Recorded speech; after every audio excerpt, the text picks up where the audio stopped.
The Great Happiness. बुद्धं शरणं गच्छामि। अपि वत्सतं जीवे धियो वापनमानवो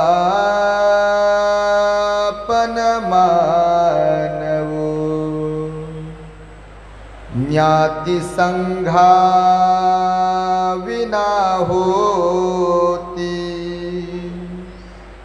जहाते इध जीवितं।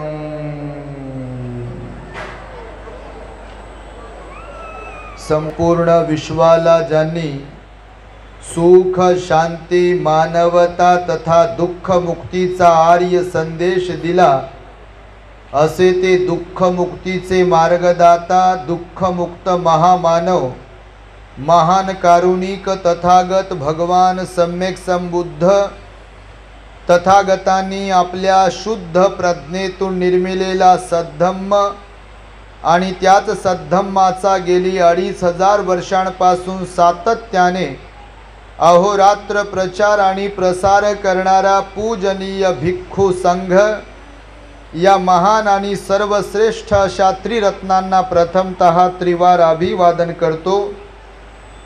ज्यांच्या महान आणि असीम त्याग प्रभावामुळे आपल्याला जो हा अनमोल असा बुद्ध धम्म लाभला आणि ज्यांच्यामुळे आपल्याला हे एवढे मोठे वैभव प्राप्त झाले असे महान युग प्रवर्तक भारतीय राज्यघटनेचे शिल्पकार परमपूज्य बोधिसत्व डॉक्टर बाबासाहेब आंबेडकर या महामानवाच्या महान अशा धम्मक्रांतीमध्ये संपूर्ण जीवनाला समर्पित करून आज या सायंकाळच्या वर्षावास पर्वातील महान मंगलमय दिनी आपल्या नवी मुंबई येथील कामोठे परिसरातील श्रद्धावान धम्म उपासिका सुजाताताई रोकडे यांच्या जन्मदिनाचे औचित्य साधून आज रोजी इथे तुम्हा सर्वांच्या हित सुखाकरिता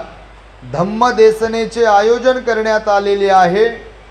तेव्हा या कार्यक्रमासाठी उपस्थित असलेला संपूर्ण रोकडे परिवार आणि रोकडे परिवाराचे सर्व आप्तेष्ट नातेवाईक पाहुणे मंडळी तथा या परिसरातून विविध परिसरातून अनेक वस्त्यांमधून धम्मदेसना श्रवण करण्यासाठी उपस्थित असलेले आपण सर्वच श्रद्धावान उपासक उपासिका बालक तथा बालिकांनो तद्वतच दी ग्रेट हॅपीनेस या आपल्या यूट्यूब चॅनलचे सर्वच दर्शक सर्वप्रथम तुम्हा सर्वांच्या प्रती मंगल मैत्री सद्भावना व्यक्त करतो आणि आपणा सर्वांच्या दुःख मुक्तीकरिता 2600 वर्षांपूर्वी तथागत भगवान बुद्धांनी सांगितलेल्या धम्मोपदेशास प्रारंभ करतो।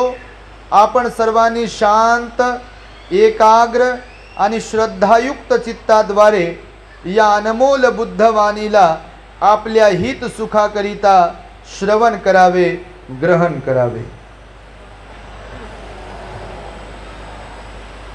कालपासून आम्ही मुंबईमध्ये आहोत।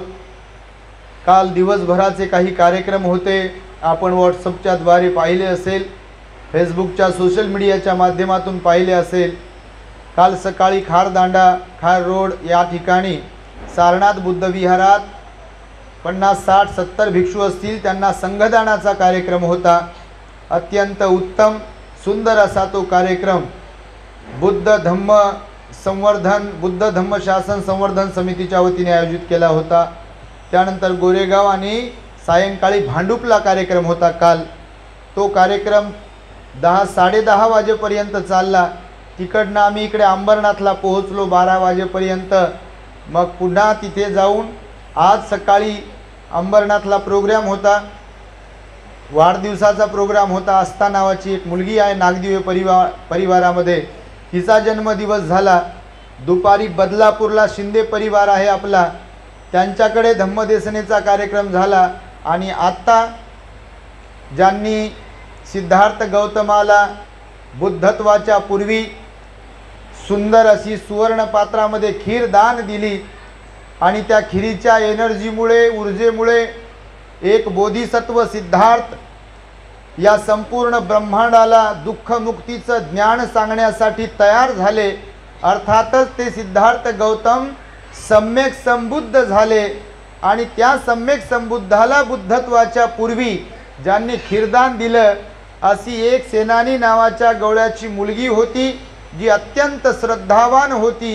हिचं नावही सुजाता होतं आणि आज ज्यांच्या जन्मदिनाच्या निमित्ताने ही धम्मदेसना आयोजित केली, भंतेजींना एवढी खटाटोप करून बोलवलाय। विशेष म्हणजे 2, 3, 4 तास लेट झाले, मला वाटलं बापा लोक निघून गेले असतील, पण तुम्ही एवढ्या मोठ्या संख्येने इथे उपस्थित आहात, नक्कीच तेव्हा सुजाता ताईचं महान असं हे पुण्य आहे की त्यांनी ही सुवर्ण संधी आपणास उपलब्ध करून दिली आहे वाढदिवसाच्या निमित्ताने। तेव्हा पुनश्च आपण सर्वांनी त्यांच्यासाठी टाळ्या वाजून त्यांच्या वाढदिवसाच्या शुभेच्छा द्याव्या। असा बड्डे पाहिजे, नाही तर बाबा बाल्याची माय बाल्याचा बाप घेतलाय आणि हॉटेलात गेलेत, बस ताव मारलाय, आपणच खाल्लंय पोटभर, लय चांगलं होतं म्हणू आणि घरी आले, त्याला काय वाढदिवस म्हणावा का? आहे का? तुम्हा सर्वांनीच खरंच आदर्श घ्यायला पाहिजे। सकाळी पण मी म्हणालो त्या आस्था दिदीचा बड्डे होता, छोटीशी मुलगी आहे 11वीला, पण एवढे लोक बापा कुठून आलेत, अंबरनाथला पण, कल्याण, ठाणे, टिटवाळा, कुठून बदलापूर आणि कामोठेवरून आणि कुठून लोक आले। काल त्या भांडुपला पण गोरेगाव, बोरीवली, कुठून लोक आले, एवढी तुडुंब गर्दी होती बघा तिकडे पण। आणि आताही पाहतोय दूरदूरून वरून आलात, कोणी व्हॉट्सअपवरती आमच्याशी कनेक्ट आहात, पण आपला काही परिचय नाही। वंदा मी भंतेजी पुरताच परिचय आहे, त्यामुळे प्रत्येकाला काही असं वैयक्तिक ओळखत नाही। पण सुजाता ताई त्यांचा ग्रुप यापूर्वी सुद्धा आम्हाला भेटले, त्यांनी त्यांची श्रद्धा प्रकट केली, तर त्यामुळे त्यांचा अट्टहास होता, आग्रह होता खरं तर श्रद्धापूर्वक की भंतेजी आमच्याकडे यावेत, आणि म्हणून आम्हाला येता एवढा वेळ झाला। एक तर ओलाने आलो आम्ही, कारणे न आल्यामुळे ही परेशानी होत आहे बघा। त्यामुळे असो, तर जीवन अनमोल आहे हे आपणा सर्वांना ठाऊक असेल। तुम्ही आपल्या धम्मदेसना ऐकत असाल तर आपण नेहमीच काही महत्त्वपूर्ण घटना सांगत असतो वर्तमान जीवनातील। जीवन कसं अनमोल आहे आणि ते प्रसन्न चित्ताने आनंदाने आपल्याला कसं घालवता येईल ह्याचा आपण विचार केला पाहिजे। म्हणायला आपण श्रीमंत असतो, म्हणायला आपण सुंदर असतो, म्हणायला फार नातेवाईक गणगोत असते, पण आपण तेवढेच दुःखी असतो। साऱ्या दुनियेचा, साऱ्या जगाचं दुःख जणू काय आपल्याच डोक्यावर ठेवलंय, एवढे लोक परेशान असतात का नाही? तुम्ही नाही, इतर लोकांची गोष्ट चालली आहे। तर बघा, भगवान बुद्धांनी या आत्ता मी जी गाथा म्हणालो ना, त्या गाथेत भगवान बुद्ध म्हणाले, जर एखादी व्यक्ती 100 वर्षांपर्यंत जिवंत राहते, जर एखादी व्यक्ती 100 वर्षांपर्यंत जरी जिवंत राहते, तरी सुद्धा भगवान म्हणाले एक दिवस असा येतो की त्या व्यक्तीलाही सगळ्या गोष्टी सोडून जावे लागतात, किंवा अशी तरी वेळ येते की सगळ्या गोष्टी, सगळे लोक, नातेवाईक तरी आपल्याला सोडून जातात बघा। अशीच हकीकत आहे ना जीवनाची, की नाही? अशीच हकीकत आहे। भगवान म्हणाले आपला थाट बाट जो काही आहे हा तात्पुरत्या स्वरूपात आहे। आता मी पराभव सुत्त सांगताना एक दिवस म्हणालो बघा, उड़ जाएगा एक दिन पंछी रहेगा पिंजरा खाली। खरंच आहे ना ते, प्रल्हाद शिंदेने गायलं ते गाणं। एक दिवस येतो आपण ज्या शरीराचा, ज्या धनाचा, दौलतीचा, मुलांचा, परिवाराचा, गाडीचा आणि घराचा एक अहंकार बाळगत असतो। घर, कपाट, चाब्या, सोनं, पैसा सगळं इथेच राहते आणि जावं आपल्याला लागते, नाही का? म्हणून जेवढं आयुष्य आपल्या वाट्याला आलाय ना, तर भगवान बुद्ध म्हणाले आनंदाने जीवन जगून घ्या। गाठी मारू मारू, रुसू रुसू, फुगू फुगू, वाकडं तोंड करू करू, नाक वाकडं करू करू, ह्यांनी असं केलं, त्यांनी तसं केलं, असं कुठं असते का, तसं कुठं असते का, हे शोभलं का तुम्हाला, वगैरे वगैरे, बापा बापा वगैरे वगैरेच आहे सगळ्यांची झाकली मुठच आहे. लोक लयच परेशान आहे खरंच तुम्हाला सांगतो. चेहऱ्यावरून खरंच लगेच लक्षात येते बघा. आलेलं तर असतात लग्नात, पण असं बारीक तोंडात इकडं पाहते तिकडं पाहते आणि विचार करत असतील लोक, बापा आमच्या घरी असं का नाही, आमच्या घरातले लोक असे का नाहीत. काय माहीत लोकांच्या डोक्यात काय काय चालते. तर भगवान बुद्ध म्हणाले बघा, जिवंत आहोत ना, तर जिवंत असण्याचं लक्षण आपल्याकडे असायला पाहिजे आणि ते म्हणजे आपण प्रसन्न असायला पाहिजे, आनंदी असायला पाहिजे, खुश असायला पाहिजे आणि त्यालाच तर जीवन म्हणतात भगवान बुद्धांनी सांगितलं. परंतु प्रत्येकाला जमत नाही बघा. प्रत्येक जण आपापल्या धुंदीत जीवन जगतो. प्रत्येक जण आपल्या आपल्या तंद्रीत जीवन जगतात. लोक वाटते लोकांना की मी जिवंत आहे, मी अमकं करत आहे, ढमकं करत आहे, मी अमकी अमका ढमकं काय टमकं असते ते.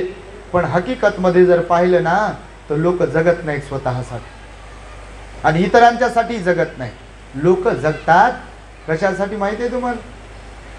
आपला अहंकार पूर्ण करण्यासाठी, आपल्या मनातल्या इच्छा पूर्ण करण्यासाठी. लोकांनी माझ्या मनासारखं वागावं बोलावं, आपल्या घरातल्या बाहेरच्या लोक त्याच्यासाठी जगतात, त्याच्यासाठी झगडतात, त्याच्यासाठी परेशान होतात लोक बघा, प्रत्येक व्यक्ती. आणि म्हणून बघा भगवान बुद्ध म्हणाले की निरंतर क्षण प्रतिक्षण आपण एक गोष्ट लक्षात ठेवावी की आपण या जगात जसे आलोत, स्वतःच्या इच्छेने आलो काय आपण? विचारावर स्वतःला, स्वतःच्या इच्छेने आलो काय आपण? आलो काय स्वतःच्या इच्छेने? अहो माता पित्यांची इच्छा झाली आलो आपण. कितीतरी असे बाळ अर्भक असतात, तुम्ही पेपरमध्ये बातम्या वाचत असाल, टी व्हीवरती बातम्या वाचत असाल, गर्भात असलेले बाळ माता पिता काढून टाकतात. नुकतंच जन्मलेलं बाळ फेकून देणाऱ्या घटना घडतात. घडतात का नाही? घडतात ना. उकिरड्यावर फेकून दिलं. जीवक माहिती आहे तुम्हाला आपले आयुर्वेदाचार्य जीवक, ज्यांनी भगवंताची सेवा केली, जे राज वैद्य होते भगवंताच्या काळामध्ये, तर त्यांची आई त्यांचे वडील नव्हते मीन्स की ते जन्माला आले आणि त्यांच्या आईनं त्यांना रस्त्यावर ठेवून दिलं. त्यांची आई वेश्या व्यवसाय करत होती त्या काळामध्ये आणि तिला झालेला मुलगा होता तो तिने रस्त्यावर ठेवून दिला. राजाला तो दिसला, राजाने तो उचलला, त्याला दत्तक घेतलं, त्याला लहानाचं मोठं केलं. मोठं करत असताना तो जसा मॅच्युअर होत होता तसं तसं त्याला वाटत होतं की गड्या आपण शिक्षण घ्यायला पाहिजे. जर राज दरबारामध्ये जाऊन आपल्यालाही लोकांनी सॅल्यूट करावा, राजाने आपल्याला महत्त्व द्यावं, जर असं आपल्याला वाटत आहे तर आपण काहीतरी करून दाखवलं पाहिजे. आजकाल लेकरांनाही सांगतो मी, तरुण मुलांना तरुण मुलींना, की माय बापाची छाती अशी गर्वाने फुगेल असं काहीतरी कर्तृत्व करून दाखवलं पाहिजे. आईच्या बापाच्या श्रीमंतीवर धनावर तर कोणी जीवन जगेल नाही का? वडिलोपार्जित जे काही धन दौलत श्रीमंती असते त्याच्यावर तर कोणी जीवन जगेल. पण आपण काय कर्तव्य बजावतोय, आपण काय ड्युटी करतोय का, आपण काही कामधंदा करतोय काय, हे फार महत्वाचं आहे. जीवकाला लहान वयामध्ये ही गोष्ट सुचली आणि तो जीवक कुणालाही न सांगता तक्षशिलेला गेला. माहिती तुम्हाला तक्षशिला युनिव्हर्सिटी होती तेव्हा, आता पाकिस्तानाच्या हद्दीमध्ये आहे ते तक्षशिला. तिकडे गेला तो, त्याने ट्रेनिंग घेतलं, शिक्षण घेतला, डॉक्टर बनला, आयुर्वेदाचार्य बनला. डॉक्टरांनी त्याची परीक्षा घेतली त्याच्या आचार्यांनी की तू पूर्ण जंगलामध्ये फिर तक्षशिलेच्या आणि अशी वनस्पती घेऊन ये की जिचं कोणतं औषध बनत नाही. तो बऱ्याच दिवसानंतर रिकाम्या हाताने गेला गुरुजींकडे. गुरुजींनी त्याची पाठ थोपटली, त्याला शाबासकी दिली, तू निपुण झालाय, तू परफेक्ट झालाय आता आणि तुझं वैदिक शास्त्र तू वापरू शकतो लोकांवरती, अशी गुरुजींनी त्याला शाबासकी दिली आणि रवाना केलं. तो आला राजगिरीला आणि इकडे आल्यानंतर मग त्याने राजाचे आणि अनेक लोकांचे आजार बरे केले. भगवान बुद्धांचा सेवक म्हणून निशुल्क भगवंताची भिक्षुसंघाची तो सेवा करू शकला आणि त्याने आपलं संपूर्ण जीवन बुद्ध धम्मासाठी समर्पित केलं. कितीतरी लोकांना बुद्ध धम्माकडे आकर्षित करणारा तो जीवक ठरला. वैद्यकीय त्यानं सेवा केलीच केली, पण धार्मिक जीवनही तो जगला. आणि धार्मिक जीवन जगत असताना हे जे चिवर वस्त्र आहे ना, भिक्षू लोक वापरतात ना, एकापेक्षा अधिक चिवर किंवा उपासकांनी दान दिलेले चिवर भिक्खूंनी वापरावे, हा जो नियम आहे ना, हा जीवकामुळे निर्माण झालेला आहे.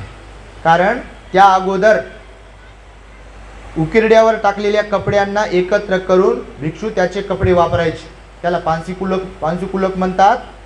तर जीवकाने भगवंताला विनंती केली, भगवान जर कोणी श्रद्धेनं चिवरदान देत असेल भिक्षूंना, भिक्षू संघाला, तर त्यांनी ते स्वीकार करावं. कारण ज्यांना कुणाला चांगले कपडे वस्त्र वापरायचे असतील त्यांनी ते वापरावेत. कपड्यामध्ये काही असं हे नाही आहे, म्हणजे भिक्षू का असे ना, तर सगळ्यांनीच उकिरड्यावर ते कपडे वापरता कामा नये. ज्यांना कुणाला ते तशा प्रकारचं कर्मठाण घ्यायचं आहे तर त्यांनी ते घ्यावं, ज्यांना कुणाला तसं अधिष्ठान करायचं त्यांनी घ्यावं. परंतु चांगल्या चांगल्या घरातून आलेले काही भिक्षू असतात, जरी त्यांच्यामध्ये आसक्ती नाही आहे, लालसा नाही आहे, लोभ नाही आहे, पण जर यदा कदाचित उपासक त्यांना देत असतील चांगले चांगले वस्त्र चिवराच्या माध्यमातून, तर त्यांनी ते घ्यावेत आणि वापरावेत. तर हे मी यासाठी म्हणून सांगतोय की जीवकाला माता पिता नसताना देखील जीवकाने आपल्या जीवनाचं सोनं केलेलं आहे. तर आपल्याला सुद्धा या देहाचं सोनं करता आलं पाहिजे, जीवनाचं सोनं करता आलं पाहिजे ना, की नाही? नाही तर रागारुसाने क्रोधाने जीवन वाया जाते आपलं. या जीवनाचं सोनं कसं करावं म्हणाले भगवान बुद्ध. तर बघा, प्रत्येकाला हात पाय दिले, डोळे दिले, कान दिले, नाक दिलं, नाही का? ह्या सगळ्या गोष्टी दिल्या की नाही? पण काही लोक आपल्या पुरतंच जीवन जगतात आणि फार कमी लोक असतात असे या जगतामध्ये की आपल्यासह इतरांसाठी जीवन जगतात. आपण कोणत्या प्रकारात मोडतो हा ज्याचा त्याचा प्रश्न आहे. आपण स्वार्थी लोकांच्या यादीमध्ये मोडतो आहे की आपण निस्वार्थी लोकांच्या यादीमध्ये मोडतो आहे, हा कुणाचा प्रश्न आहे? ज्याचा त्याचा प्रश्न आहे. असं कुणाला बळजबरीने नाही म्हणू शकत आपण की तुम्ही हे करा, हे करू नका. आता आम्हाला कोणी बळजबरीने म्हटलं नाही बा भंतेजी बना, तर आम्ही आता पाहतो तर लोक आपल्या पोरांना, बिघडलेल्या पोरांना म्हणता भंतेजी याला 10 दिवस घेऊन जा, म्हणजे तुम्हाला परेशान करते ना, आम्हाला हे करू द्या म्हणून घेऊन जा. लोक लयच हुशार, मायबापाला परेशान करते, मायबापाच्या नाकी नऊ आणते, ते मायबाप म्हणता भंतेजी याला 10 दिवस घेऊन द्या, घेऊन जा, सुधारला तर सुधारला. म्हणजे 18 वर्ष झाले तुमच्याकडून होत नाही सुधारणा, आणि आमच्याकडून म्हटल्यावर 10 दिवसात अपेक्षा करता की सुधरेल, आणि नाही सुधरल्यावर मग पुन्हा भंतेजी बरोबर नाही असं म्हणायला बसले तुम्ही. तर बाप काय नाही, कुणाला इंजेक्शन लागू होते, कुणाला लागू होत नाही, कुणाला गोळ्या औषध लागू होतात, कुणाला लागू होत नाहीत, काय सांगावं. आणि त्यामुळे भगवान बुद्धांनी सांगितलं प्रत्येकाचे कर्म असतात, प्रत्येकाचा स्वभाव असतो. तर बघा, आज तुम्हाला मी सांगेल, भौतिक सुखात रममान होण्यापेक्षा सत्कर्मात रमणे हे केव्हाही श्रेष्ठ आहे. समजते तुम्हाला? भौतिक सुखात रममान होण्यापेक्षा सत्कर्मात रमणे हे केव्हाही श्रेष्ठ आहे.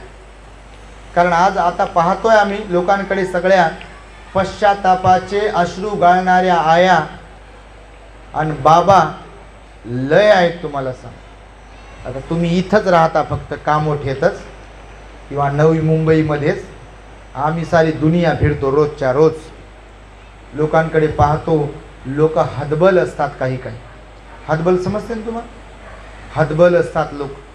आपलीच औलाद, आपल्याच घरचे लोक, आपलाच पती, आपलीच पत्नी, आपलीच मुलगी, आपलाच मुलगा, आपलीच सासू, आपलेच सासरे, आपल्याच दीर, आपलेच भाये, आपलेच आई वडील, पण त्यांच्या समोर लोक गुडघे टेकतात. गुडघे टेकतात मीन्स हरतात. लोक हरतात की नाही? परेशान असतात. काही लोक अपेक्षा केलेल्या असतात, आणि जिथे अपेक्षा केलेल्या असतात तिथे दुःख असते. तुम्हाला सांग, भगवंतानं अपेक्षेला आसक्ती म्हटलं ना, आसक्ती हेच तर दुःखाचं मूळ कारण आहे का नाही? म्हणून भगवान म्हणाले न्यूट्रल राहायला शिका. न्यूट्रल समजते ना तुम्हाला? न्यूट्रल राहायला शिका. जास्त अपेक्षेचं गाठोडं बांधू नका. जेवढं अपेक्षांचं गाठोडं बांधाल तुम्ही तेवढे दुःखी व्हाल. कारण अपेक्षेचा फुगा फुटत राहते. फुटते का नाही? अपेक्षांचा फुगा फुटत राहते. सगळ्याच अपेक्षा पूर्ण होतात काय? नाही होत. तुम्ही कोणाकडूनही करणारे असाल अपेक्षा पूर्ण होतात, आणि अपेक्षा पूर्ण झाली नाही तर काय होते? दुःख होते, आहे ना? म्हणून तर काल मी सांगितलं ते तिथे संगदानामध्ये महाप्रजापती गौतमीची इच्छा होती आईची. भगवंताला म्हणाली ती आई, भगवान मी तुमच्यासाठी कापड तयार केलं. त्या काळात कापड तयार करायचे ना. तुमच्यासाठी कापड तयार केलं, तुमच्यासाठी ते विणलं, तुमच्यासाठी ते कातलं, आणि आता माझी इच्छा आहे की जो माझा सुपुत्र आहे, महामायेच्या नंतर ते महाप्रजापती गौतमीचेच सुपुत्र होते ना, तर माझ्या सुपुत्राने मी बनवलेलं वस्त्र वापरावं, माझा पुत्र राजकुमार होता, ही माझी इच्छा आहे. भगवंतानं त्या महाप्रजापती गौतमी मातेला सांगितलं, आई तू संघाला दान दे, संघ श्रेष्ठ आहे आणि संघामध्येच मी पण आहे. आता एवढे जण बसले तर एकालाच वस्त्र देते तू, तर बरं दिसणार नाही ते, किंवा त्याचं पुण्यही तुला महापुण्य पाहिजे ना, तर संघाला दिल्यावर मिळेल. तर सांगतो तुम्हाला की तिने इच्छा प्रदर्शित केली. सुरुवातीला तिला वाटलं की अरे माझी इच्छा काही पूर्ण होत नाही, माझाच पुत्र माझं वस्त्र घेत नाही, पण भगवंतानं त्या महाप्रजापती गौतमीसाठी आनंदाला उद्देशून दक्षिणा विभंग सुत्त याचा उपदेश केलेला आहे. बौद्ध साहित्यात मोठं प्रसिद्ध असं ते सुत्त आहे, दक्षिणा विभंग सुत्त. त्याच्यात 14 प्रकारचे वैयक्तिक दान सांगितले, त्यानंतर 7 प्रकारचे संघदान सांगितले, आणि दानाचं कसं फळ मिळते, कुणाला दिल्यावर किती फळ मिळते याही संदर्भात भगवंतानं उपदेश केला. आणि त्यामुळे मी आज आपणास सांगेल की भौतिक सुखात रममान होण्यापेक्षा,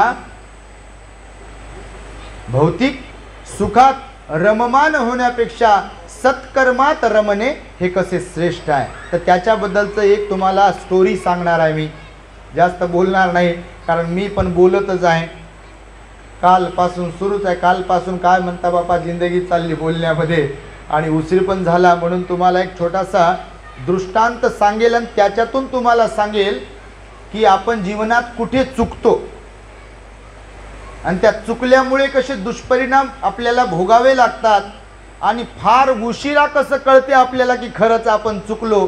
याच्या संदर्भातला एक दृष्टांत आहे आणि तो मी आपणास सांगेल. बघा, तुम्ही ऐकला असेल यदा कदाचित, माझ्याकडून माहिती नाही, मला ऐकणाऱ्या लोकांकडून, पण तरी पण मी सांगतोय आपणास की एक राजा होता, राजाला 4 राण्या होत्या. ऐकताय ना? झोपत नाही ना कोणी? बापा झोपत नाही तुम्ही, एवढ्या लांबून काय झोपायला आले काय? तर एक राजा होता, राजाला 4 राण्या होत्या. बघा, आता राजाला 4 राण्या असतात ना, बाबासाहेबांनी कायदा लिहिला, 3 राण्या कट केल्या आणि एकच राणी ठेवा म्हणे बाबासाहेब. दुसरी करता येत नाही, एक असताना करता येते का? करता येत नाही दुसरी. तर मग 4 राण्या होत्या, तर 4 राण्यांपैकी 4ही राण्यांवर राजाचं प्रेम नव्हतं, 3 राण्यांवर खूपच प्रेम होतं, एकीवर प्रेम नव्हतं. 4ही राण्या अतिशय सुंदर होत्या, पण होता राजाचं 3 राण्यांवर प्रेम होतं. राजा त्या राण्यांबरोबर राहायचा. अनेक दिवस लोटले. पहिली जी राणी होती ना, पहिली राणी, तर पहिल्या राणीला बघा बघतच राहायचा राजा, त्याचं प्रेम होतं राजा. एक पहिल्या क्रमांकाची राणी होती, राजा तिच्याकडे बघतच राहायचा, अशी एक राणी होती. दुसरी एक राणी होती बघा, की तिला सतत जवळ घेऊनच बसायचा राजा, सतत जवळ घेऊन बसायचा. तिसरी एक राणी आहे, तिला सतत सोबत घेऊन जात राहायचा बाहेर. आणि चौथी एक राणी होती, जिच्याकडे पूर्णतः राजाचं दुर्लक्ष होतं. मी शॉर्टमध्ये सांगणार आहे. तर अशा किती राण्या होत्या? तर हा राजा जो आहे का नाही, तर राजा म्हणजे आपण प्रत्येक जण आहे. असं तुम्ही गृहीत धरा की राजा कोण आहे इथे? आपण प्रत्येक जण, स्त्री पुरुष कोणी असो, तरुण तरुणी, आपण प्रत्येक जण इथे राजा आहे. तर पहिली जी राणी होती की जिला बघतच राहायचा, तर त्या राणीच्या संदर्भात काय सांगितलं? तर एक वेळ अशी आली, राजा म्हातारा झाला, आणि म्हातारा झाल्यावर दिवस जवळ येतात, स्मशानभूमी जवळ येते प्रत्येकाच्या म्हातारा झाल्यावर. काय गॅरंटी आहे? तसं पाहिलं तर बापा आता आहे गॅरंटी नसते, काय म्हातारपणातच गॅरंटी नसते असं काही विषय नाही आहे. तर राजा म्हातारा झाला आणि राजाला विचार आला मनात की ज्या 3 राण्यांवरती मी जीवापाड प्रेम केलं, त्यांना जपलं, त्यांची काळजी घेतली, त्यांना घासातला घास भरवला, तर मी आता चाललो आहे, म्हणजे जाणार आहे, मरणार आहे ना, तर एकदा विचारू तर दे माझ्यासोबत कोण कोण येते. लय लोकांना वाटत असेल असं, बापा जन्माची जोडी, कायची जन्माची जोडी आली, सरणावर उड्या घेतल्या नसत्या का लोकांनी? हकीकतमध्ये जर पाहिलं तर तेवढ्यापुरतं ठीक आहे बापा. घेते का सरणार उड्या कोणी? लय लोक मरतात हो. प्रेम आहे लोकांचं, नाही म्हणू शकत नाही, पण खरंच हकीकतमध्ये जर पाहिलं ना, बुद्धाच्या वाणीला धरून, संतांच्या वाणीला धरून, मी नेहमी सांगतो, जोपर्यंत मांस आहे तोपर्यंतच वास आहे असतो. आपल्याकडून समोरच्यांना जे जे काही असते ते मिळत राहील तोपर्यंत आपण त्यांच्यासाठी चांगले असतो, मग ते कोणीही असतो. आपल्याकडून जेव्हा काही मिळणं बंद होते तेव्हा लोक म्हणतात, इथं कशाला बसले, तिथे कशाला बसले, खोकलू नका, बाहेर जा, घरात कुठे बसता. तेच असतो आपण, पण वातावरण बिघडलेलं असते सगळं, असते का नाही? जे लोक आपल्याला कवटाळू शकतात, जे लोक आपल्याला बदल म्हणतात की तुमच्यासारखं कोणीच नाही, तुझ्यासारखं कोणीच नाही, लोक तेच असतात, आपणही तेच असतो. पण एक वेळ येते लोक आपली तुच्छ समजतात, लोक आपल्याला लाईक करत नाही. आपल्याच घरची गोष्ट समजा, प्रत्येकाच्या येते की नाही अशी वेळ, प्रत्येकावर अपवाद वगळता प्रत्येकावर अशी वेळ येते. म्हणून हा जो राजा होता मरायला टेकला आणि त्याच्या मनात विचार आला, जरा विचारू तर दे. चौथ्या राणीकडे तर आपण लक्ष दिलं नाही, पण 3 राण्यांना विचारू तर दे, माझ्या बरोबर येता काय? येतील का तुमच्या राण्या? तुम्ही पण राजाचा हात स्त्रिया जरी असल्या तर येतील का? नाही म्हणता बापा डायरेक्ट. आणि खरंच आहे तसं तर बघा, पहिली राणी जी आहे का नाही, त्या राणीला विचारलं, हिच्या सोबत सततच राजा जिच्याकडे बघायचा, तर तिला विचारल्यानंतर ती राणी म्हणाली, महाराज माफ करा, तुम्ही गेल्यानंतर गेल्याबरोबर मी तुम्हाला सोडून दे. जागेवरच. काय म्हणाली? तुम्ही गेल्याबरोबर जागेवरच तुम्हाला सोडून देईल. तर त्या राणीचं नाव काय माहिती आहे तुम्हाला? त्या राणीचं नाव आहे ही 3.5 हाताची काया. शरीर ज्या दिवशी ह्याच्यातून श्वास येणं जाणं ज्या क्षणी बंद होते, लोक म्हणतात बॉडीचा वास सुटला, म्हणतात उचला, म्हणतात बॉडी कुठपर्यंत आली, म्हणतात हॉस्पिटलमधून निघाल्यावर, घरून निघाल्यावर काय म्हणतात आपल्याला लोक? काय म्हणतात? म्हणतात का मॅडम कुठपर्यंत आल्या, साहेब कुठपर्यंत आले, म्हणते असं कोणी बाबा? म्हणते का? अहो कोणीच म्हणत नाही, तुम्हाला सांगतो, ही सत्यता आहे ना. लोक म्हणतात बॉडी कुठपर्यंत आली, चला म्हणतात लवकर अग्नी डाग द्या, म्हणतात का नाही? अग्नी डाग दिला की चला म्हणतात आता जाऊ घरी. कोण म्हणते तिथं थांबू? म्हणते रडतील, दुःख होते, बिलकुल दुःख होते प्रत्येकाला, पण हकीकत काय आहे म्हणाले भगवान बुद्ध, ती स्वीकारली पाहिजे आपण. ज्या राणीला सतत बघायचा म्हणजे काय?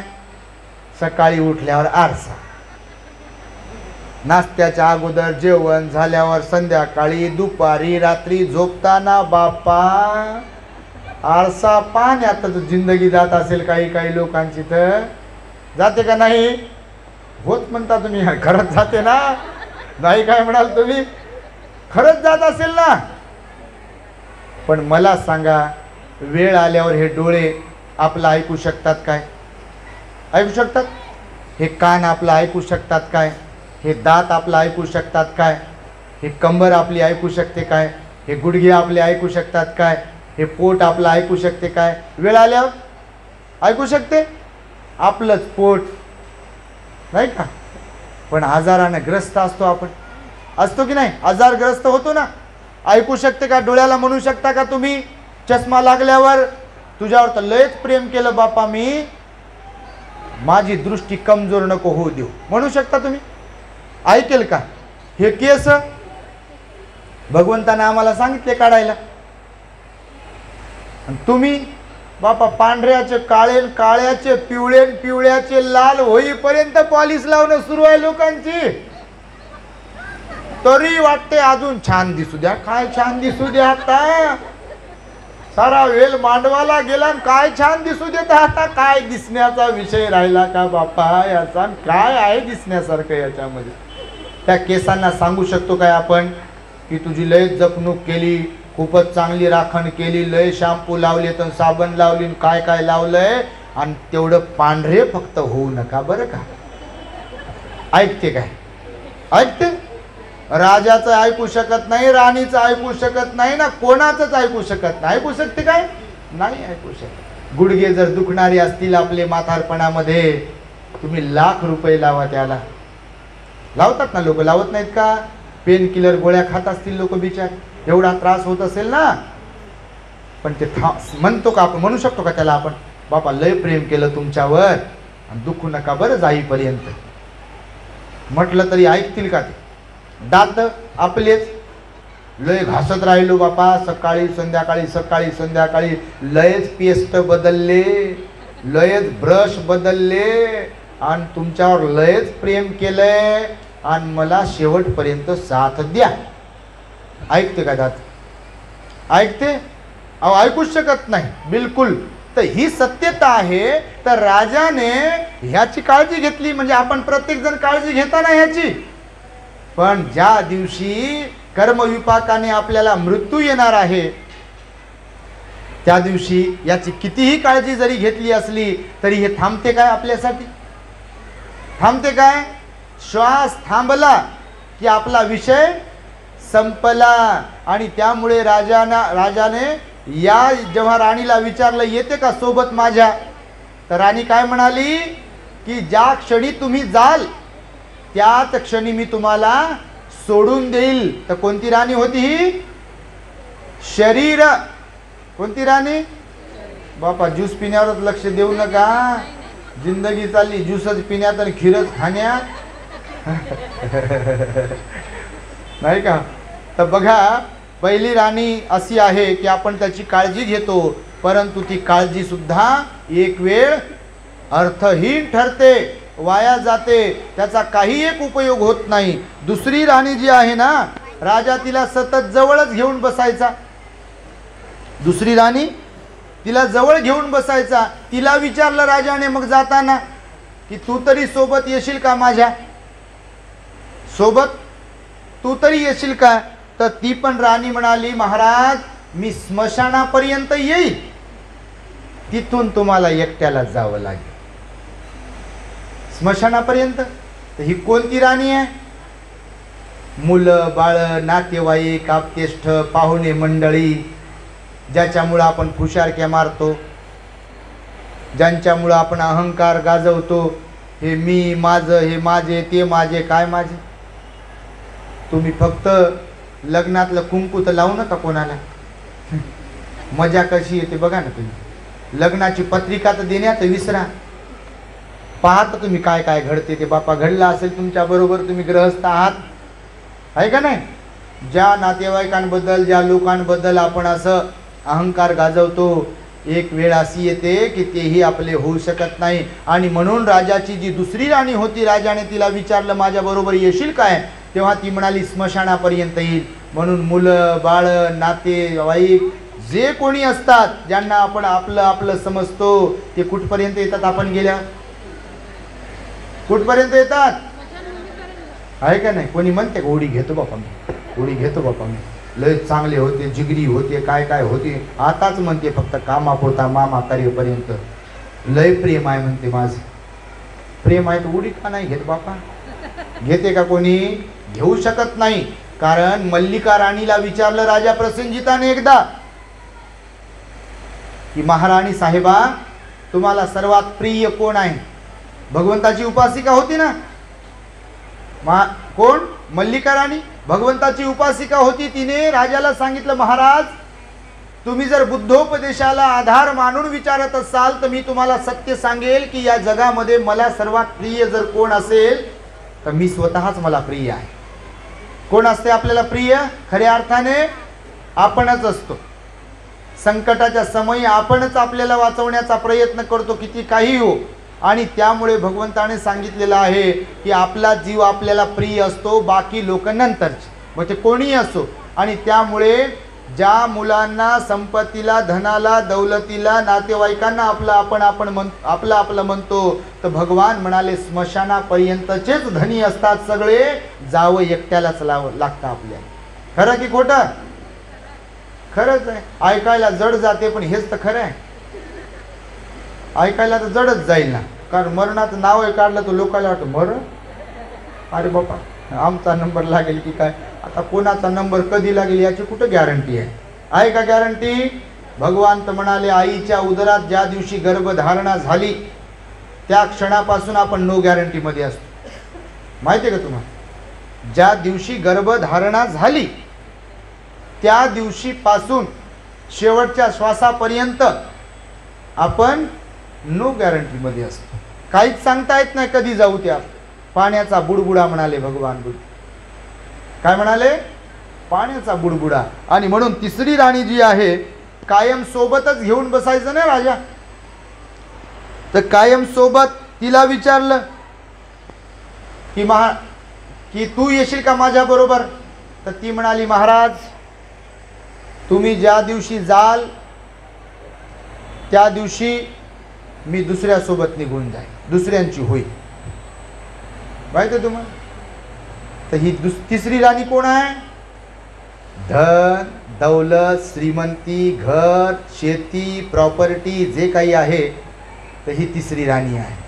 बघा तुम्ही, मी नेहमी हसता हसता म्हणतो चाब्या देतच नाही म्हणते, माझ्याकडेच ठेवतो म्हणते चाब्या. पासवर्ड देतच नाही म्हणते बँकेचा, माझ्याकडेच ठेवतो म्हणते. पासबुक लपू लपू लपू लपू बापा एका कॅरी बॅग मधून दुसऱ्या कॅरी बॅग मध्ये ठेवत असतील लोक, नहीं का? और एक दिन आता है चाब्या इथेच, घर इथेच, सातबारा इथेच, घरपट्टी इथेच, सगळे कागद इथेच, पैसे इथेच, कपाट इथेच, आणि आपण स्मशानात जाऊन राख झालेलं असतो. खरं की खोटं? बापा ऐकायला जड जात असेल तुम्हाला, पण हेच तर खरं आहे. भगवान बुद्धांनी सांगितलं हेच जीवनाची सत्यता आहे. आणि म्हणून राजाला काय म्हणाली ती राणी तिसरी की महाराज तुम्ही ज्या दिवशी जाल त्या दिवशी मी दुसऱ्याची होईल. आणि दुसऱ्याचीच तर होता. मोबाईल असो, दागिना असो, पैसे असो, चाव्या असो, आपण गेल्यावर येते का सोबत? कोणी म्हणते का अरे चाव्या आपली सोबत द्या हो? बापा मी ऐकलेलं आहे, आता लय लोकांच्यासाठी स्मशानात जातो आम्ही. लोक म्हणतात बा ते काय गळ्यात घालता का नाही तुम्ही ते, त्यातला एखादा मणी काढा म्हणतात, पान आणा म्हणतात कुठून तरी, त्या पानात ठेवा टाका, तोंडातून तोंड बंद करा म्हणतात, लावा काढीन आग लावा जाऊ द्या. कोणी म्हणते का हातातल्या बोटातल्या अंगठ्या राहू द्या तशाच, लय चांगले होते ना? म्हणते का कोणी? बापा लय जीव लावला ना, लय कमवलं ना, गळ्यातलं तसंच राहू द्या हो, नाकातलं तसंच राहू द्या हो, म्हणते का? बापा रडू रडू खुनू खुनू, याला सांग त्याला सांग. कोणती तरी म्हातारी आई येते, म्हणजे कोणी स्त्री असेल तर, नाही तर म्हातारे बाबा असतील तर म्हातारे बाबा येतात, त्या आडे अंगठी काढून घ्या म्हणतात, जवळच जाते ती रडण्याचं नाटक करते आणि ते काढून घेते. इथून तिथून लबाडीच लबाडी असते बघा जीवनामध्ये. आहे का नाही? प्रेम कशावर आहे? धनावर प्रेम आहे. खरं प्रेम धनावरच आहे. बघा तुम्ही कितीतरी महिलांना घरून माहेरून पैसे आणून देत नाही म्हणून लोक गोरी गोमटी पोरगी, चारित्र्य संपन्न पोरगी सोडून देतात. लोक देत नाहीत का बाबा? देतात का नाही? देतात ना, बिलकुल देतात. कितीतरी अशा केसेस आहेत हो. सुंदर पोरी, गोऱ्या गोमट्या पोरी, चारित्र्य संपन्न सिलवान असणाऱ्या पोरी, धार्मिक असणाऱ्या पोरी, उपवासत पालन करणाऱ्या पोरी हो, त्यांच्या इच्छा पूर्ण करत नाही, गाडी घेण्यासाठी घर बांधण्यासाठी पैसे आणून देत नाही म्हणून तिला पेटवून देते. देत नाही का? पेटवून देते. विष पाजतात, नाही तर घरातून हाकलून देतात. दिवस घेतात ना, फारकत घेतात. घेत नाहीत. अशी कोणावर वेळ येऊ नये कोणाच्या लेकी बाळीवर. कोणत्याही जाती धर्माचे लोक पण करतात का नाही असं? लोक कशापायी? धनापायी, पैशापायी लोक करतात. आणि म्हणून लोकांना काय प्रिय आहे? पैसा प्रिय आहे. म्हणून ही तिसरी राणी म्हणाली की महाराज तुम्ही गेले की मालक दुसरा. आणि खरंच तर असते तसं, खरंच आहे ना. आपल्या गाडीचा मालक दुसरा, आपल्या सगळ्या गोष्टींचा मालक दुसरा असतो. म्हणून ही तिसरी राणी सुद्धा लक्षात ठेवा. चौथी राणी सांगताना, शेवटची राणी सांगताना तुम्हाला मी सांगेल त्या राणीसाठी, चौथ्या राणीसाठीच बोलतोय मी हे, की लोक कसे, आता मी मगाशी म्हणालो तंद्रीमध्ये जीवन जगतात. आपल्या आपल्या धुंदीत जीवन जगतात, जीवनाचा अर्थ कळत नाही लोकांना. 99.9% लोक असे आहेत की त्यांना जीवनाचा अर्थ शेवटपर्यंत कळत नाही. त्यांना वाटते धन म्हणजे जीवन आहे, लेकरं बाळ म्हणजे जीवन आहे, लग्न म्हणजे जीवन आहे, घर म्हणजे जीवन आहे, गाडी म्हणजे जीवन आहे, नोकरी म्हणजे जीवन आहे. हे आवश्यक आहेच, हे आवश्यक नाही असं म्हणणार नाही मी. भगवंत पण म्हणाले नाही हे आवश्यक नाही, हे आवश्यक आहे. ग्रहस्थ आहात तर संसार प्रपंच आवश्यक आहे, मुलं बाळ आवश्यक आहे, गाडी घोडी जे काही धन दौलत आहे आवश्यक आहे. पण तेच म्हणजे जीवन नाही आहे, जीवन त्याच्या पलीकडे आहे. भगवंताने म्हणून तर धम्म सांगितला. जर ह्या बाकीच्या गोष्टीच म्हणजे जीवन असतं तर धम्म कशासाठी सांगितला. बाबासाहेबांचे उदाहरण नेहमी आपल्या लोकांना सांगतो मी, बौद्ध असणाऱ्या लोकांना, की जर पैसा, धन, दौलत, शिक्षण, शिष्यवृत्ती, स्कॉलरशिप, रिझर्वेशन, गाड्या घोड्या, डिग्र्या, हेच जर सगळं काही आहे तर बुद्ध कशासाठी स्वीकारला. हे तर घटनेतूनही दिलं आपल्याला,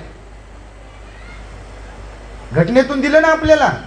स्कॉलरशिप दिली, रिझर्वेशन दिलं, घटनेतून तर दिलं. समानतेचा अधिकार दिला, घटनेतून दिला ना आपल्याला. जगजाहीरपणे दिला का नाही. न्याय दिला, घटनेतून तर दिला. तर असं काय नव्हतं ह्या सगळ्या गोष्टींमध्ये, काय नाही आहे असं ह्या सगळ्या गोष्टींमध्ये. तर त्याच्यामध्ये जीवनाचा अर्थ, ज्याला आपण जीवन जगण्याची कला म्हणतो, ज्याला शील सदाचाराचं जीवन म्हणतो, संयमपूर्ण जीवन म्हणतो, आपल्यासह इतरांचं हित करण्याचं जीवन म्हणतो, ते नाही आहे इतर सगळ्या गोष्टींमध्ये. आणि ते बुद्धाने शिकवलं. म्हणून MA PhD DSc LLD D Litt barrister at law एवढ्या डिग्र्या घेणारे डॉक्टर बाबासाहेब आंबेडकर सरते शेवटी बुद्ध धम्माचा स्वीकार करतात. कोणाची खुन्नस काढण्यासाठी म्हणून बुद्ध स्वीकारला नाही, कुणाच्या बरोबर बदला घेण्यासाठी म्हणून बुद्ध धम्म स्वीकारला नाही. तर बुद्ध धम्म म्हणजे जीवनाचा, जीवन जगण्याचा मार्ग आहे, सर्वोत्तम मार्ग. माहिती आहे तुम्हाला, सर्वोत्तम सर्वश्रेष्ठ मार्ग आहे. का म्हणून सम्राट अशोकाने स्वीकारला, का म्हणून राजा बिंबिसाराने स्वीकारला, प्रसेनजिताने स्वीकारला, अजातशत्रूने स्वीकारला, अंगुलिमालाने स्वीकारला, आम्रपालीने स्वीकारला, पटाचार्यने स्वीकारला. का तर तो आपल्या जीवनाच्या मानवी मनाच्या स्वभावाला अतिउच्च टोकावरती घेऊन जाणारा, अर्थात निब्बाण प्राप्त करून देणारा, या भवचक्रातून आपली सुटका करून देणारा, दुःख मुक्त बनवणारा बुद्धाचा धम्म आहे. आणि म्हणून तो बाबासाहेबांनी आपल्याला दिला. आणि या जीवनामध्ये जीवन जगत असताना ह्या सगळ्या गोष्टी जरी महत्त्वाच्या वाटत असल्या तरी ह्याच गोष्टी म्हणजे जीवन आहे असं ज्यांना कुणाला वाटत असेल त्यांच्या एवढा अज्ञानी या जगात दुसरं कोणी नाही. कारण जीवन वेगळंच आहे. तर म्हणून चौथी जी राणी आहे ना, जिच्याकडे राजाचं पूर्णतः दुर्लक्ष होतं, राजा लक्ष देत नव्हता ना, तिला विचारलं राजाने, बघ तू तरी येशील काय, तुझी तर काही काळजी घेतली नाही, तुझा तर कधी विचार केला नाही, नाही का, पण तू येशील काय सोबत. तर ती चौथी राणी म्हणाली, महाराज आत्ताही मी तुमच्या सोबतच आहे, परमनंटली, कायमस्वरूपी, जीवन जगत असताना, जिवंत असताना. आणि मृत्यूनंतर सुद्धा तुम्ही जिथे कुठे उत्पन्न व्हाल, स्वर्गात व्हाल का नरकात व्हाल, तिथे मी कायम तुमच्या सोबत राहील. मी स्वतः तशी आहे, तुमचा विचार करणारी, पण तुमचंच माझ्यावर लक्ष नाही, त्याला मी काय करू. ही राणी कोणती आहे चौथी? कर्म. कोणती राणी आहे? कोणती राणी? कोणती? कर्म. आणि भगवंताचा कर्म सिद्धांत आहे. बुद्धच का स्वीकारला माहिती आहे तुम्हाला बाबासाहेबांनी? संपूर्ण जगतामध्ये Sri Lanka, Thailand, Laos, Cambodia, Vietnam, Tibet, China, Japan असे असंख्य देशांमध्ये आज बुद्धिझम आहे. माहिती आहे तुम्हाला का आहे? कारण भगवान बुद्धांनी प्रतीत्य समुत्पाद नावाचा सिद्धांत मांडला या जगाविषयी. कार्य कारण भाव त्याला म्हणतात. बुद्ध म्हणाले ॲटोमॅटिकली या जगात काहीच घडत नाही, मग सुखही नाही ऑटोमॅटिक कोणाला प्राप्त होत ना दुःख. सगळं काही कर्माचा विपाक आहे, सगळं काही. तुम्ही जे लोक आलात का नाही बाहेरून कुठून तरी किंवा इथून इथे धम्मदेशन ऐकण्यासाठी बसलात का नाही श्रद्धापूर्वक, हे असंच नाही आहे. तुमचं पूर्वीचं कर्म आहे, पुण्यकर्म, म्हणून ते कर्म तुम्हाला बरोबर इथे घेऊन आलं. ज्यांचं अकुशल कर्म असते ना ते याच्यात रमू शकत नाहीत, त्यांना इंटरेस्ट नसतो. बाबासाहेबांनी बुद्ध धर्माची दीक्षा देऊन आता बघा विजयादशमी या 24 तारखेला 67-68 वर्ष होती. सगळेच लोक धार्मिक आहेत का आपले? सगळ्याच लोकांची बुद्ध धम्म संघावर श्रद्धा आहे म्हणाल तुम्ही? सगळेच लोक विहारात जाणारे आहेत? सगळेच लोक ध्यान करणारे आहेत? सगळेच लोक दान देणारे आहेत? सगळेच लोक उपवासात पालन करणारे आहेत? सगळेच लोक मंगलमैत्रीचा अभ्यास करणारे आहेत का? नाही आहे. काही ठराविक मोजके लोक जर सोडले तर बाकीचे असे लोक आहेत की त्यांना जणू काहीच देणं घेणं नाही आहे. आपण त्या गावचेच नाही असे काही मानसिकतेवाले लोक आहेत का नाही? काय कारण आहे त्याचं माहिती आहे? कर्म कारण आहे त्याचं. भगवंताने सांगितलं की पूर्वीचे कर्म जे असतील तसं आपल्याला इथे सगळं काही भेटतं. वर्तमानाचंही कर्म सांगितलं आणि पूर्वीचं पण कर्म सांगितलं. हे जे वर्तमानकालीन जीवन आपल्याला प्राप्त झाले, कधी सुख कधी दुःख, किंवा सुख जास्त कधी दुःख जास्त, कोणाच्या जीवनामध्ये सारखंच जीवन आहे का प्रत्येकाचं? आहे का? तुम्ही इथे एवढे जण बसलेले आहात, सगळ्यांना तुमच्या परिवारातलं प्रेम मिळते का? चांगलंच मिळते का? खरोखर प्रामाणिकपणे सांगा, मिळते? नाही मिळते. कोणाला कमी मिळते, कोणाला जास्त मिळते, नाही का? कुणाला कोणी लोक खूप जास्त लाईक करतात आणि कुणाला घरचे लाईक करत नाही. असे नाहीत का लोक? आहेत का नाही? घरचे लोक लाईक करत नाहीत असे काही लोक आहेत या जगतामध्ये, आणि काही लोक मेल्यावरही त्यांना हजारो लाखो करोडो लोक लाईक करतात. आहेत का नाही? हा कर्माचा विपाक आहे.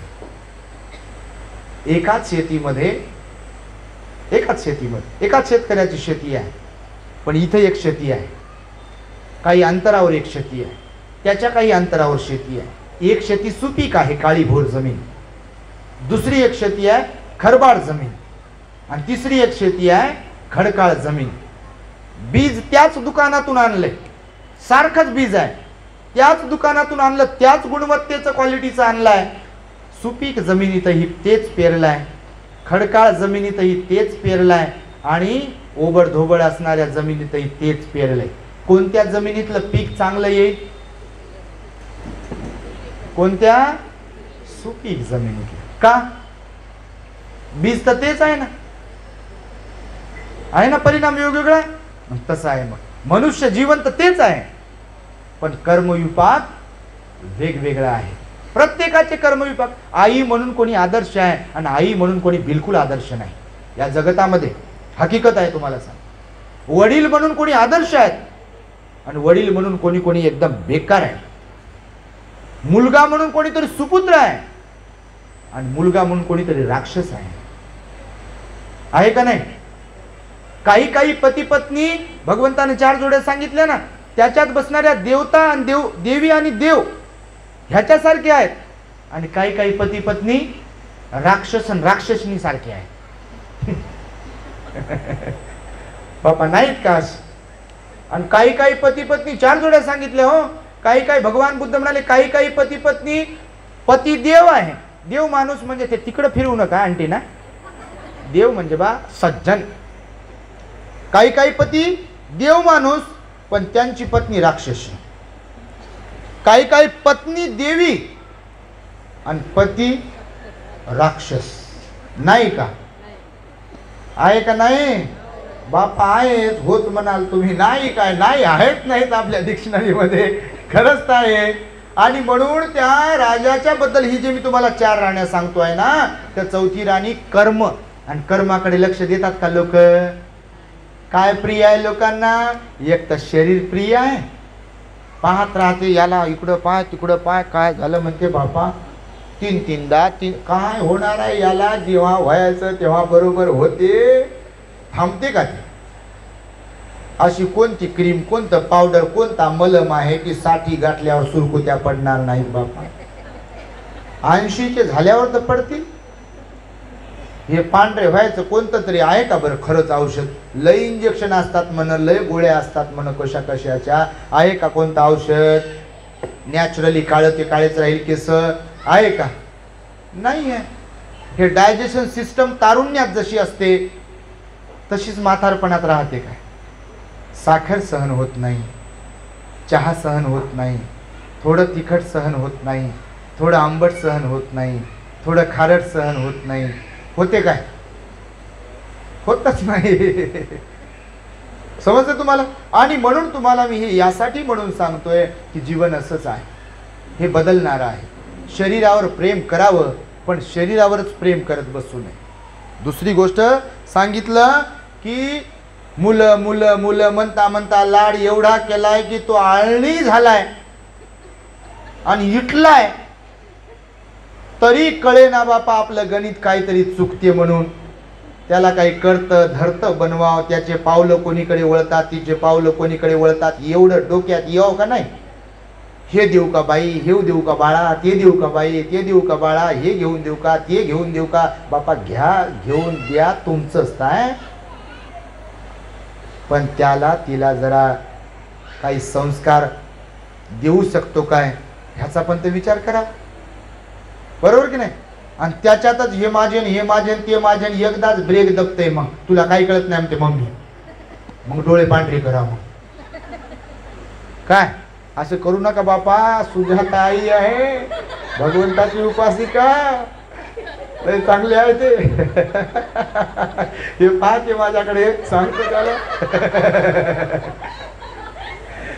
तर आईसोबत वडिलांसोबत चांगलंच वागावं, जेणेकरून तुमची अवलाद तुमच्यासोबत चांगली वागेल ना. जैसी करणी वैसी भरणी आहे का नाही? मी नेहमी शिकवतो बघा, सांगत असतो की तुम्ही म्हणून तुमच्या आई वडिलांची सासू सासऱ्यांची सेवा केली तर तुमचे मुलं तुमची सेवा करतील ना. तुम्ही कोणत्या इंग्रजी शाळेत लेकराला टाकलं म्हणजे काय ते तुमचा पांगच फेडेल अशी गोष्ट आहे का? बापा घराघरात इंग्रजी शाळेत टाकलेली आहेत ना.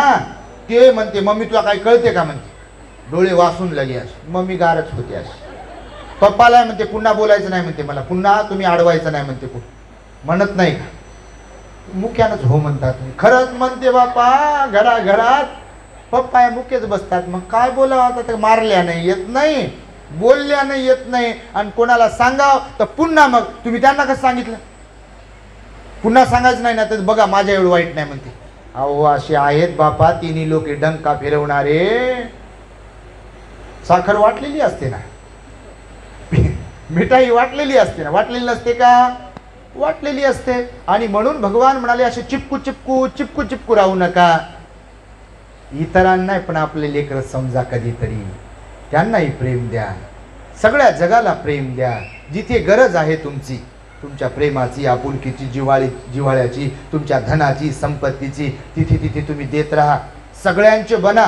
मी नेहमी सांगतो तुम्हाला, सगळ्यांशी प्रेमाने वागा. कधी कशी वेळ येईल आपल्यावर सांगता येत नाही. आणि ज्यांना तुम्ही माझे माझे म्हणता का नाही, हे भुरळ असते, भुरळ. हरिण त्या कस्तुरीच्या शोधात असते, माहिती आहे का तुम्हाला? तिचं नाक सेन्सिटिव्ह असते, ती अशी सुगंध घेते, इकडं तिकडं इकडं तिकडं पळते, इकडं तिकडे. आणि कस्तुरी कुठे असते? तिच्याच जवळ असते. आणि शोधते कुठे? इकडे तिकडे. तुमचं गणित असंच होते. म्हणून विहाराचे बना, भंतेजीचे बना, मैत्रिणींचे बना, मित्रांचे बना, इतरांचे बना, कोणत्याही जाती धर्माचे लोक असतील, आपली माणुसकी आपल्यात ठेवा आणि माणुसकीच्या नात्याने सगळ्यांचे बना. आणि म्हणून ही राणी म्हणाली की महाराज तुमच्यासोबत कायम राहील. आणि खरंच आपल्यासोबत काय राहते? कायम. आणि वेळ आल्यावर लोक काय म्हणतात? कोणते कर्म केले होते बापा काय माहीत म्हणतात, वेळ आली तेव्हा कळते. साप निघून गेल्यावर, वेळ निघून गेलेली असते. आणि म्हणून तुम्हाला सांगतो, घरच्या लोकांशी सगळ्यांशीच प्रेमाने वागा. ह्या धनाला प्रेम द्या, म्हणजे धनावरही प्रेम करा, शरीरावरही प्रेम करा, नातेवाईकांवरही प्रेम करा, मुलाबाळांवरतीही प्रेम करा, पण सर्वात जास्त प्रेम करा कर्मावर. कर्म सिद्धांताला समजून घ्या. कुशल कर्मच करा, पुण्य कर्मच करा, दान पुण्य करत राहा, सील पालन करत राहा, ध्यान करत राहा. या मार्गात स्वतःला गुंतवा. हा सर्वश्रेष्ठ मार्ग आहे, सर्वोत्तम मार्ग आहे. तरुण असो, तरुणी असो, म्हातारे असो का कोणी असो, सर्वोत्तम मार्ग आहे ना. तुम्ही बौद्ध इतिहास वाचा तर, अहो श्रीमंतात श्रीमंत लोक आले ना बुद्धाला शरण. आता मी तुम्हाला सांगितलं ना, खेमाराणी राजा बिंबिसाराची पत्नी होती, आली भगवंताला शरण. आम्रपाली नगरवधू होती ना, आली भगवंताला शरण. कितीतरी लोक, राजे लोक आले, प्रधान लोक आले, सगळ्या जाती धर्माचे लोक आले भगवंताकडे. भगवंताने त्यांना जीवन जगण्याचा मार्ग शिकवला. आपण सुद्धा मरण्याच्या अगोदर धार्मिक बनावेत, श्रद्धावान बनावेत, हेच माझ्या सांगण्याचं तात्पर्य आहे. पुनश्च एकदा सुजाताताईच्या निरोगी उदंड आयुष्यासाठी त्यांना खूप खूप शुभेच्छा आणि मंगलमैत्री प्रदान करतो. त्यांच्या परिवाराने सुद्धा त्यांचा आदर्श घ्यावा. बापा दोघ्या तिघ्या बहिणी, किती बहिणी आहेत? 3 बहिणी, 2च आहे. आशा केलं तुम्ही 3 बहिणी 2 बहिणी, तर दोघी बहिणी धार्मिक आहे, श्रद्धावान आहे. तुमचा परिवारही धार्मिक आहे, श्रद्धावान आहे. भिक्षू संघाच्या संपर्कात असता आपण, सील पालन करत असता, दान पुण्य करत असता. त्यामुळे आपणही लांब लांबून आलात, आपणही धार्मिक आहात, श्रद्धावान आहात. तर आपल्यामध्ये असलेली धार्मिकता, श्रद्धा वृद्धिंगत करत राहा. धार्मिक जीवन जगायला शिका. मरण्याच्या अगोदर धार्मिक बनलात, श्रद्धावान बनलात तर सील कळेल, तर कर्म कळेल. नाही तर मी आता सांगितल्या 3 राण्या, त्याच्यातच गुंतून राहायचंय, गुंगून राहायचंय, भ्रमात राहायचंय आणि एक दिवस यायचं आणि मग रडू रडू म्हणायचं किती जीव लावला हो मी, आणि आता विचारतच नाही. काऊन लावला जीव? इकडे धम्माला जीव लावायचा असताना धम्म मार्ग दाखवते ना, बरोबर दाखवत नाही का? दाखवते. आणि म्हणून सुजाताताईने आम्हाला बोलावलं, आम्हालाही आनंद झाला. सकाळपासूनचे आमचे कालपासूनचे प्रोग्राम होते, तुम्ही एवढा वेळ इथे आमची प्रतीक्षा करत बसलात. मला वाटलं खरंच तुम्ही निघून गेलात का. ती आता कोण पूनमताई होती, इंगळेताई कुठे गेले का माहिती नाही. तर ते म्हणे बा भंतेजी आम्हाला जायचं, जाऊ का? म्हटलं जा बाबा तुम्ही, उशीर होईल मला. त्या ओलाने आलो तर उशीर लागला, ट्रॅफिक वगैरे लागली. तर आल्यानंतर मी आता आशीर्वादही दिला असता तुम्हाला, निघून गेलो असतो. आमची पण गाडी आहे, पण त्यांची दुर्दम्य इच्छाशक्ती होती सुजाताताईची. पण त्याची वेळ लागला तरी या आणि धम्मदेसना द्या. तेव्हा आपलं चॅनल आहे दी ग्रेट हॅपीनेस. तुम्ही धम्मदेसना श्रवण करत असाल. विविध विषयांवरती धम्मदेसना आहेत. सगळ्या घरातल्या लोकांसाठी, धार्मिक जीवनासाठी, कौटुंबिक जीवनासाठी, सामाजिक जीवनासाठी, राजकीय जीवनासाठी सुद्धा दिशादर्शक असणाऱ्या धम्मदेसना आहेत. तुम्ही आपल्या चॅनलला सबस्क्राईब करा आणि त्या चॅनलवरच्या असलेल्या धम्मदेसना आपल्या नातेवाईकांना, घरच्या लोकांनाही ऐकवा आणि आपलं भलं करून घ्या. अशा प्रकारची मंगल आणि उदात्त कामना व्यक्त करतो आणि माझ्या शब्दांना मी इथे पूर्ण विराम देतो. भवतु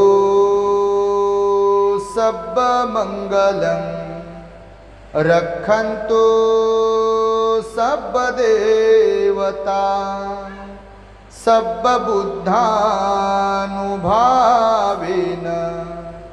सदा सुखी भवन्तु ते. भवतु सब मंगलं रक्षन्तु सब देवता सब धम्मानुभावेन सदा सुखी भवन्तु ते.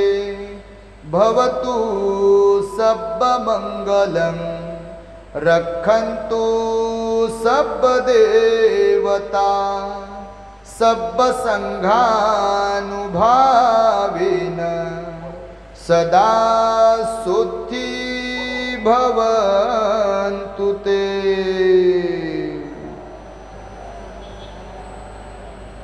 बुद्धं नमामि, धम्मं नमामि, संघं नमामि.